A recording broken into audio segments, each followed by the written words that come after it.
Hello everybody and welcome to Starbricks. Starbricks is a channel meant for you, making the best vehicles for your MOCs. This is the first video in this channel, and I thought I might just want to introduce the channel to you. This channel is meant for you. I saw the awesome creations that people are making out there, but I noticed that the vehicles are just pretty bad.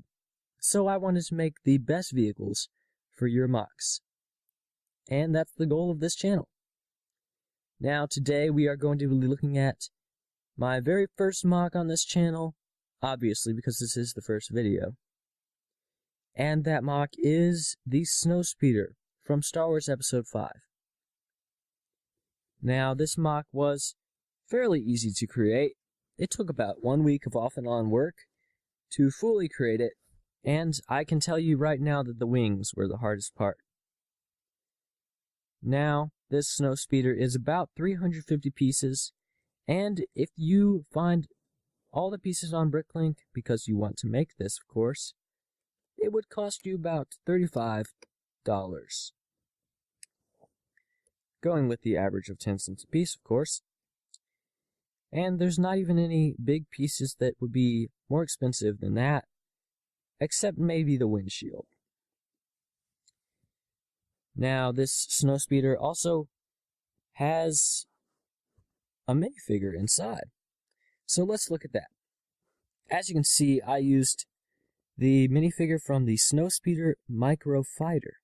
Now, I really like this minifigure because how detailed it is.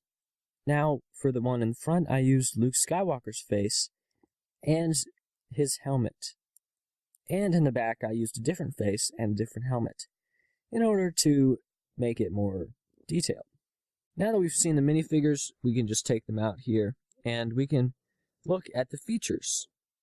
The cockpit can easily come off all the way since it's only connected by 4 studs. Yeah, I think 4 studs. Now if we look inside the cockpit, we can see the diagonal seat which the minifigures can sit down in. We can also see 2 control levers in the front seat, as well as a control panel in the back seat and handlebars, which would probably control the harpoon cable. Now, if we look at the wings, which is the most detailed part of the Snowspeeder, because it is the largest, we can see that the cannon on the wings actually curves a little bit, as it does in the real thing. Now, that was very hard to achieve, but I did it. As you can see, I also have a small black tube piece at the end. Now, if you are opposed to cutting that, then you don't have to do that part. But I think that the effect that it achieves is worth cutting a little piece of tube off.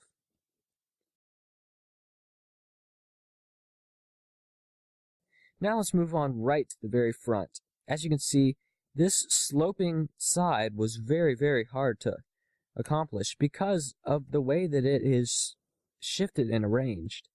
However, I achieved the effect through a system of clips and plates turned diagonally, and I think it works quite well. Now, as we look at the wings, we can see that I did it a studless design using the snot technique, and that was inspired by Brick Doctor, although not an exact copy. In fact, his had the slopes pointing towards the outside, while mine has them pointing towards the inside. Now, if you look carefully, sadly there is some gaps in between the plates and also the slopes. However, I decided that that was okay because the Snowspeeder is a rebellion fighter, and the rebellion doesn't always have the best supplies. Now, moving on back to the engine, you can see that a small tooth or claw covers the gun, and if we open the wing flap, we can see it's fully detailed underneath. We can also see that there are small engines that are also fully detailed.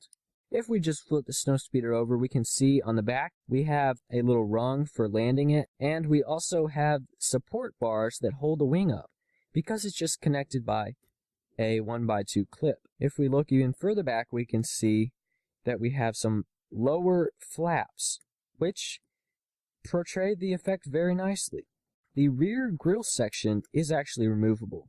Now, as we can see right behind the cockpit, we have a swiveling harpoon cannon. I did not want to attach the harpoon to this with the string.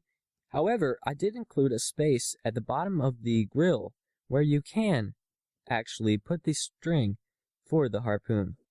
Now, I also used a top window as well as side windows to portray the most accurate arrangement possible. Now, my source material was the visual dictionary, and this is faithful to the visual dictionary as well as the cross section for the interior. If you want to build this Snowspeeder set, I do have a few things to tell you, because there is actually quite a few fragile parts. The first fragile part would be the gun, which can wiggle around a little bit. Now, I wanted that as an effect, but it might wiggle around a little too much. Now, if you were to drop the Snowspeeder, the part that was most likely to break would probably be the gun, which snaps off sometimes. Or maybe the wings. However, the wings are easily replaced, and they have a lot of strength in them because of the techniques that I used, including the many droid arms, which holds them steady. Now, in the description you'll find a PDF file that encloses all the pieces that you will need to make this, all 350.